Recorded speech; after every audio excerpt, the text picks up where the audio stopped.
परमात्मतत्त्वं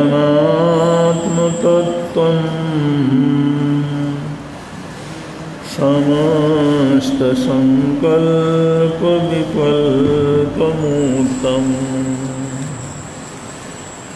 सोहावलीना निवसन्ति नित्यं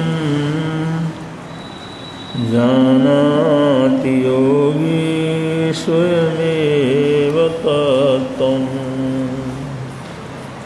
जानाति योगी स्वयमेव तत्त्वं ये धर्मशीला मुनयो प्रधानास्ते दुःखहीना नियतं भवन्ति सम्प्राप्य शीघ्रं परमात्मतत्त्वं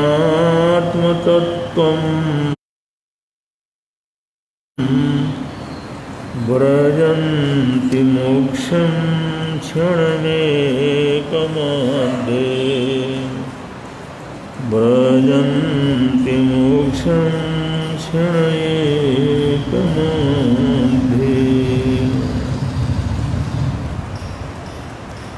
विषमामि दशां प्राप्य दैवं गर्हयते नर आत्मनं कर्मदोषाश्च नैव जानाति अपण्डितः।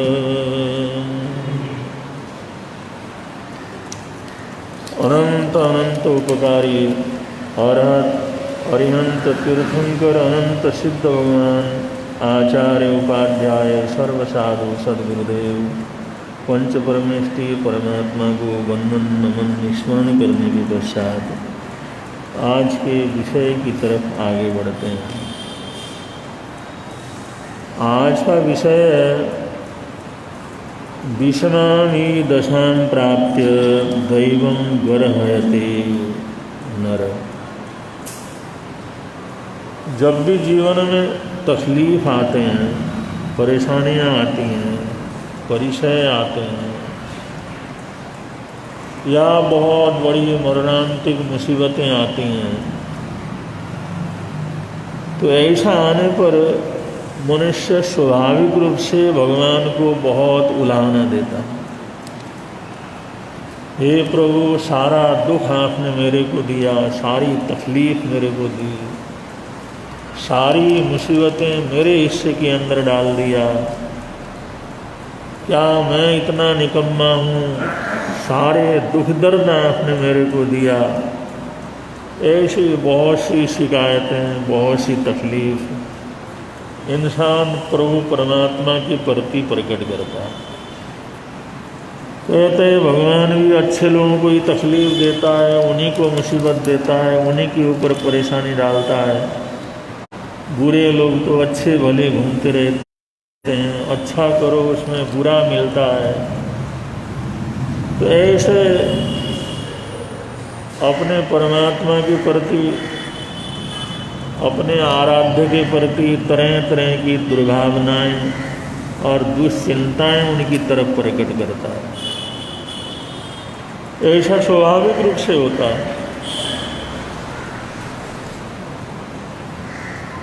लेकिन अगर अच्छा होता है, बढ़िया होता है, कुछ भी अनुकूल होता है, सफलताएं मिलती हैं, तो कभी भगवान को धन्यवाद नहीं देता है। प्रभु परमात्मा, आपने ही ये सब दिया है, आपकी कृपा है, आपकी चीज़ है, इसका मैं बिल्कुल सदुपयोग करूँगा, आपके निमित्त इसको खर्च करूँगा, आपके नाम से इसको कर देता हूँ। जो धर्म ध्यान आपने जो वचन कहे हैं बस उन्हीं से पूरा करने के लिए इसको लगा दूँगा। ये सब आपकी दी हुई चीज़ है। ऐसी प्रार्थना कोई क्या करता है। जब नहीं मिलता है तो भगवान को उलाहना देता है, जब मिल जाता है तो उनको याद भी नहीं करता। कहते हैं दुख में सुमिरन सब करे, सुख में करे न कोई। दुख होता है तो भगवान का स्मरण करता रहता है, तुम ये कर दो, वो कर दो, ठीक कर दो, ये कर दो, फलाना कर दो। दुख में सुमिरन सब करे, सुख में करे न कोई। लेकिन सुख में कोई स्मरण नहीं करता। जब सुख शांति का समय होता है, सब प्रकार की अनुकूलता होती है, उस समय प्रभु को याद करने का, प्रार्थना करने का, भजन करने का उसको कोई ध्यान नहीं आता। जो दुख में सुमिरन करे, जो सुख में सुमिरन करे तो दुख कहाँ से हुए। अगर इंसान सुख में भी संयम रखे, स्मरण करे का मतलब उसमें भी अच्छे संकल्प करे, अच्छी भावनाएं बनाए, अच्छा कर्म करने का भाव बनाए, भगवान को लाख लाख धन्यवाद दे। ये बिना परिश्रम के, बिना श्रम के मेरे को मिला है, इसका मैं कहीं गलत उपयोग नहीं करूँगा, सेवा में लगाऊंगा, सहयोग में लगाऊंगा, धर्म ध्यान के लिए लगाऊंगा, पुण्य के लिए लगाऊंगा, ऐसे भाव उसके मन में नहीं आते। अगर सुख में, अगर साधन होने पर ऐसे भाव आए तो फिर दुख होने का कोई चांस ही नहीं रहता। क्योंकि जब हमने बुराइयों के बीज बोए नहीं तो बुराई कहाँ से आएगी। इसलिए शास्त्रकार कहते हैं अगर हम दुख में उलाना देते हैं प्रभु को तो सुख मिलने पर उनको धन्यवाद भी देना चाहिए। और दुख को हम ये समझते हैं ये परमात्मा ने हमारे को दिया है, तो सुख के लिए भी ऐसा समझना चाहिए ये भी परमात्मा ने हमारे को दिया है। न सुख हमारा अपना है, न दुख हमारा अपना है। अगर ऐसा सोचेंगे तो चाहे दुख आए चाहे सुख आए, आप लोग संभाव में रह सकते हैं, सामयिक में रह सकते हैं, समता में रह सकते हैं कि दुख भी मेरा नहीं है और सुख भी मेरा नहीं है। भगवान जो देंगे वो स्वीकार है, सुख भी स्वीकार है तो दुख भी स्वीकार है। तो ऐसी सकारात्मकता जीवन के अंदर आने लगती है। तो शास्त्रकार यहाँ पर कहते हैं कोई भी तकलीफ परेशानी हमारे को आती है तो कहीं ना कहीं तो हमारे किए हुए कर्म का ही फल रहता है, लेकिन हम उसको देख नहीं पाते, जान नहीं पाते, वो अलग बात है। वो समझ नहीं पाते, अलग बात है। लेकिन जीवन में जितने भी रिश्ते बनते हैं वो रिश्ते भी हमारे पुण्य पाप के हिसाब से बनते हैं। जितने संबंध बनते हैं वो भी हमारे पुण्य पाप के हिसाब से बनते हैं। अगर हमने किसी का भला किया है, किसी को वात्सल्य दिया है, किसी का उपकार किया है, वो कभी मित्र बनकर के सामने आएगा, कभी अच्छे बेटे के रूप में सामने आएगा, कभी अच्छी संस्कारी बेटी के रूप में सामने आएगा, कभी भाई और माता पिता बनकर के सामने आएंगे। और जिनको हमने तकलीफ दिया है, परेशान किया है, दुखी किया है, उससे भी समझौते बनते हैं, उससे भी रिश्ते बनते हैं। उसमें बाप बेटे तो बनते हैं लेकिन आपस के अंदर वो बैर विरोध रहता है और सिर्फ कर्ज चुकाने के लिए आता है, उनको बर्बाद करके चला जाता है। तो सारे रिश्ते, सारे संबंध जो भी दुनिया के अंदर बनते हैं वो सब हमारे कर्मों के हिसाब से बनते हैं। लेकिन उस चीज़ को हम जानते नहीं, इसलिए बहुत तकलीफ अपने को होती है। अगर वो समझें तो हमारे को तकलीफ भी नहीं होती। जैसे बहुत बार आप लोग सुनते हैं गौसुकमाल को जिस समय उनके सिर के ऊपर पाल बांध करके उनके सिर के ऊपर अंगारे रखे गए, बड़ी तकलीफ हुई, बड़ी वेदना हुई। और वैसे बड़े भागशाली पुण्यशाली थे, दुख तो उन्होंने देखा नहीं था। गौसुकमाल नाम रखा था, बिल्कुल कोमल उनका शरीर था, किशोरावस्था के अंदर उन्होंने दीक्षा ले ली थी। अब दर्द तो होना ही था। दर्द वेदना जिस समय बढ़ने लगी तो उन्होंने अपनी तरफ देखना प्रारंभ किया, ये भी मेरे कर्मों का ही कोई फल है। वरना प्रभु परमात्मा कहते हैं भाई कोई भी हमारे को दुख सुख मिलता है तो अपने कर्म का ही तो मिलता है, अपना ही तो मिलता है। अगर हमारे कर्म ऐसा नहीं हो तो कोई हमारे को तकलीफ नहीं दे सकता। इस गहराई की तरफ, आलोचना की तरफ, अपने आप को देखने और पढ़ने के उस प्रतिक्रमण की तरफ उनका मन चला गया। फिर वो देखने लगे कहीं ना कहीं तो मैंने ऐसे पाप किए होंगे। जैसे जैसे अंदर उतरते गए तो उन्होंने देखा, अरे इतने भव पहले मैंने इस व्यक्ति को, जब ये छोटा सा बच्चा था, वो गर्मा गर्म जलता हुआ कूड़ा इसके सिर के ऊपर बनवाया। वो तेल में जलता हुआ पकता हुआ ऐसा कूड़ा, वो जो बिल्कुल अभी अभी जन्मा हुआ बालक, बहुत छोटा सा बालक, उस बालक के सिर के ऊपर वो गर्मा गर्म कूड़ा बनवाया था और वो तड़फ तड़फ करके उस समय मरा था। वो सारा दृश्य उनको दिखाई देने लगा। क्योंकि जैसे जैसे आत्मा की आलोचना करते हैं, ऐसी भयंकर वेदना में अगर हम अपने आप को देखना प्रारंभ करते हैं, आलोचना करना प्रारंभ करते हैं, प्रतिक्रमण करना प्रारंभ करते हैं, अगर ऐसी घटना जहाँ पर देखते ही क्रोध आना है, क्रोध आने की बजाय अपनी तरफ देखना शुरू कर देते हैं, तो कभी कभी झट उनको जाति स्मरण ज्ञान की प्राप्ति हो जाती है। जाति स्मरण का मतलब पिछले भव सारे के सारे नजर आने लग जाते हैं। पिछले भव की घटनाएं हमारी को स्मृति में आती हैं, और ऐसी स्मृति में आती हैं जैसे प्रत्यक्ष हम जी रहे हैं, वहीं पहुंच गए हैं।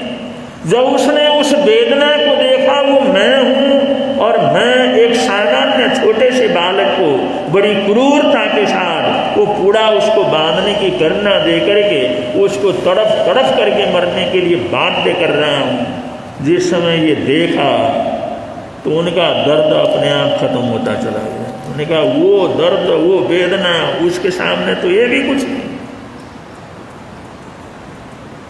जब वो ज्ञान हुआ, जाति स्मरण ज्ञान हुआ, अपने कृत्य को देखने लगे, ये तो मैंने ही जो कर्म किए थे वही कर्म लौट करके आए, जो मैंने तकलीफ दिया था वही लौट करके आए हैं, जो मैंने किया था वही मेरे सामने आया है। जिस समय ये देखा प्रत्यक्ष में तो किसी भी प्रकार की शिकायत नहीं रही, और इतनी शांति में चले जा गए, इतनी गहराई में जाते चले गए, और होते होते 48 मिनट बीतने से पहले पहले उनको केवल ज्ञान और केवल दर्शन की प्राप्ति हो गई। तो शास्त्रकार कहते हैं ये सब कर्म हमारे अपने ही होते हैं, अपने ही कर्म सामने आते हैं। ये थोड़ा सा मन के अंदर ऐसा भाव भी रखना चाहिए। लेकिन जब कभी भी तकलीफ होती है तो हम अपनी तरफ नहीं दूसरे की तरफ देखना प्रारंभ करते हैं, और साधकों के लिए तो विशेष रूप से इसका अभ्यास करने की जरूरत होती है। और फिर दुनिया के अंदर आने वाले तकलीफ में सुख शांति प्राप्त करने के लिए इस सोच की भी जरूरत है, वे अपने कर्मों का ही फल हमारे को भुगतना पड़ता है। ये विश्वास, ये श्रद्धा, ये यकीन, अगर ऐसी प्रवृत्ति हमारे जीवन के अंदर आए तो हम तकलीफ के समय को पार कर सकते हैं। क्योंकि कहा भी है, अपने अपने कर्मों के फल सबको मिलते हैं, अपने अपने कर्मों के फल सबको इस जन्म में ना मिले पर भव में मिलते हैं, इस जन्म में ना मिले पर भव में मिलते हैं, अपने अपने कर्मों के फल सबको मिलते हैं, अपने अपने कर्मों के फल सबको। दो हैं सीप पर दोनों की किस्मत निराली है, दो हैं सीप पर दोनों की किस्मत निराली है। एक में मोती भरा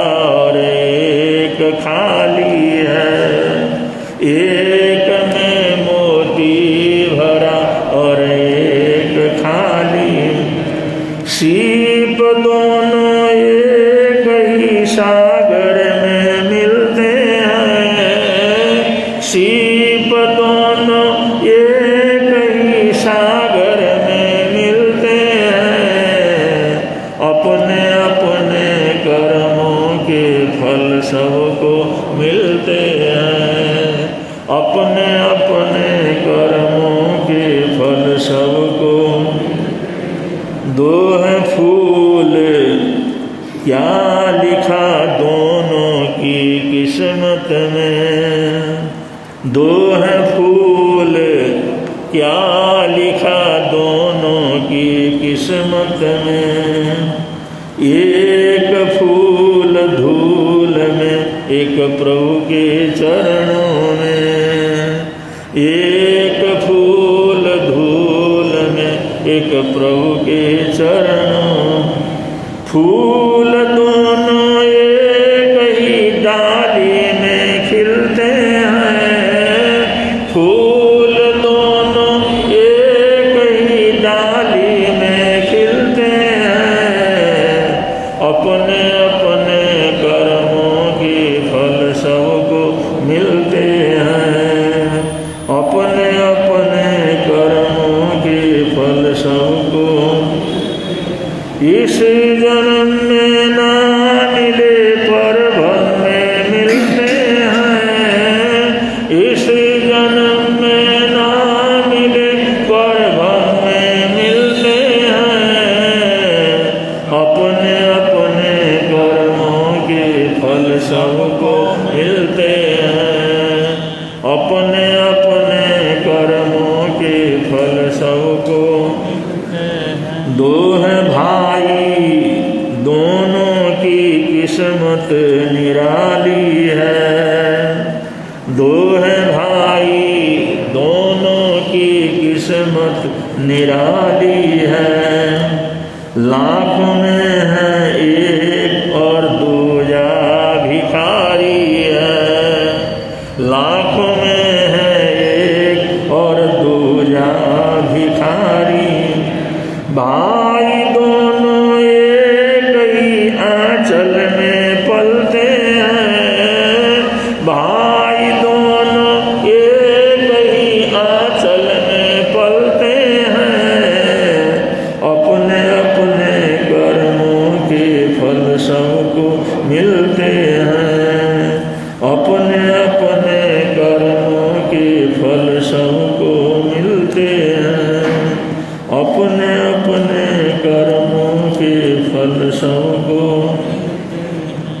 अगर वीतराग वाणी हम सुनते हैं, सत्संग करते हैं, ऐसे महापुरुषों की घटनाओं से परिचित होते हैं, संस्कार हमारे को अच्छे हैं, तो जब जिस तरह की परिस्थिति होती है उस तरह के विचार हमारे मन के अंदर आते हैं, तो हर समस्या का हम समाधान कर सकते हैं।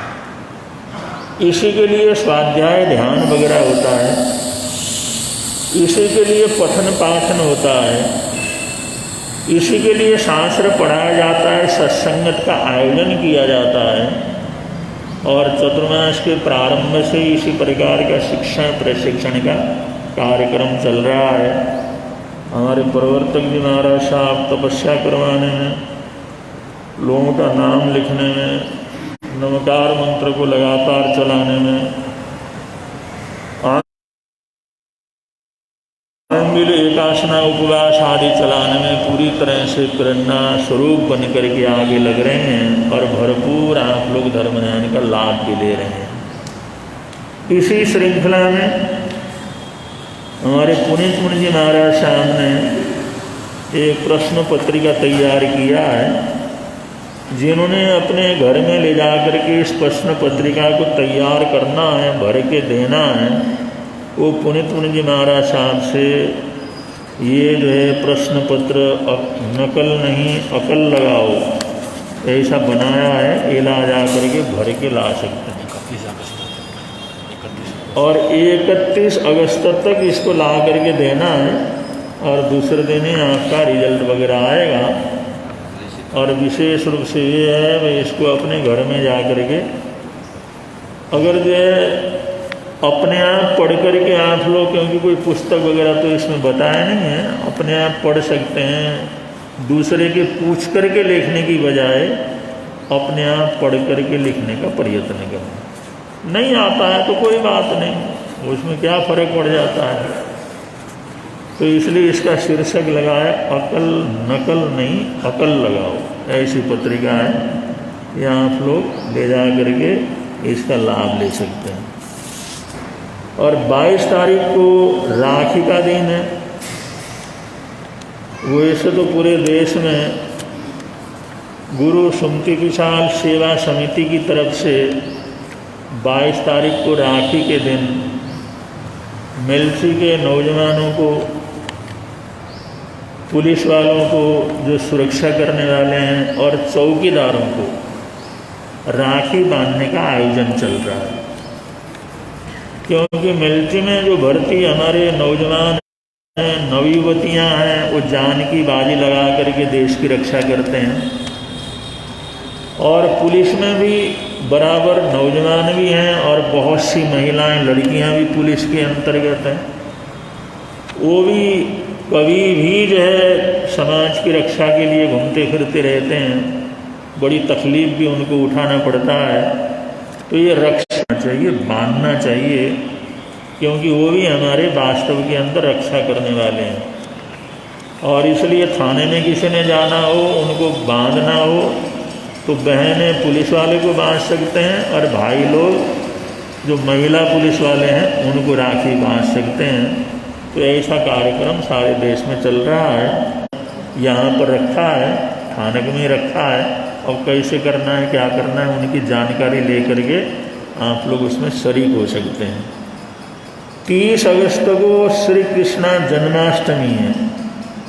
उस दिन पुनीत जी महाराज साहब की भावना फैंसी ड्रेस कंपटीशन रखा जाएगा। जो बच्चों को तैयार करते हैं ना फैंसी ड्रेस में, तो फैंसी ड्रेस प्रतियोगिता उस दिन रखा जाएगा 30 अगस्त को। और उसमें 4 वर्ष से लेकर के 15 वर्ष के बच्चों को तैयार करके आप लोगों ने लाना है। तो जिन्होंने बच्चों को फैंसी ड्रेस में लेकर के आना है वो अपना नाम जरूर उनको लिखवा देंगे, जिससे कार्यक्रम बहुत अच्छी तरह से यहाँ पर संपन्न हो सके। ये कार्यक्रम जो आगे होने वाले हैं उनकी सूचना आपको दे दी गई है। बड़े प्रेम से आप लोग बोलेंगे, मिलता है